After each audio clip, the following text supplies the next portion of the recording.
ভাবুন তো, আদালতের কাঠগড়ায় দাঁড়িয়ে আছে আসামি, কিন্তু তার বিরুদ্ধে সাক্ষী দেওয়ার জন্য হাজির হয়েছে এক মৃত আত্মা। হ্যাঁ, এমনই এক অবিশ্বাস্য গল্প নিয়ে আমাদের আজকের আলোচনা। এই গল্প এক ব্যর্থ আইনজীবীর, যে হঠাৎ করেই খুলে ফেলে এমন এক জগতের দরজা যেখানে জীবিতদের চেয়ে মৃতদেরই ন্যায় বিচার বেশি প্রয়োজন। 2026 সালে রিলিজ হওয়া নেটফ্লিক্সের একটি ভাইরাল সিরিজ প্যান্থম লয়ার, যার আইএমডিবি রেটিং 7.7। আর আমাদের এই গল্পের লিড ক্যারেক্টার শিন, এক হতভাগ্য আইনজীবী।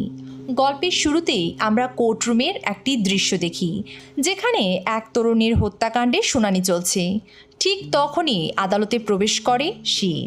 সে বিচারকের সামনে দাঁড়িয়ে বলে, আমরা সাধারণ চোখে যা দেখি পৃথিবীতে শুধু সেটুকুই সত্য নয়, এর বাইরেও এমন অনেক সত্যি আছে যা চোখের সামনে থাকলেও আমরা দেখি না।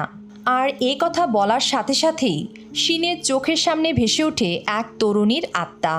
আত্মাটি তার খুনির দিকে ইশারা করে, কিন্তু সে এতটাই অসহায়, সে কাউকে ছুঁতেও পারে না, নিজের কথাও বোঝাতে পারে না। আত্মাদের ঠিক এ কারণেই একজন মানুষের সাহায্য দরকার, যে তাদের হয়ে কথা বলবে, তাদের জন্য ন্যায় বিচার চাইবে। আর শিনও জানে সেই মানুষটা আর কেউ নয়, সে নিজে।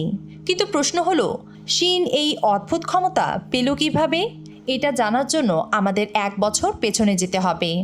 তখন শিন ছিল আর 5টা সাধারণ আইনজীবীর মতোই, চাকরির জন্য একের পর এক ইন্টারভিউ দিচ্ছে, কিন্তু প্রতিবারই কোনো না কোনো কারণে সে রিজেক্ট হচ্ছে। বাইরে থেকে অবশ্য তার জীবনটা স্বাভাবিক মনে হতো, যত্নশীল পরিবার, স্নেহময়ী মা, এক বোন আর ছোট্ট একটা রেস্টুরেন্ট, সবই ছিল। পরিবারের সবাই বিশ্বাস করত একদিন শিন অবশ্যই একজন সফল আইনজীবী হবে, কিন্তু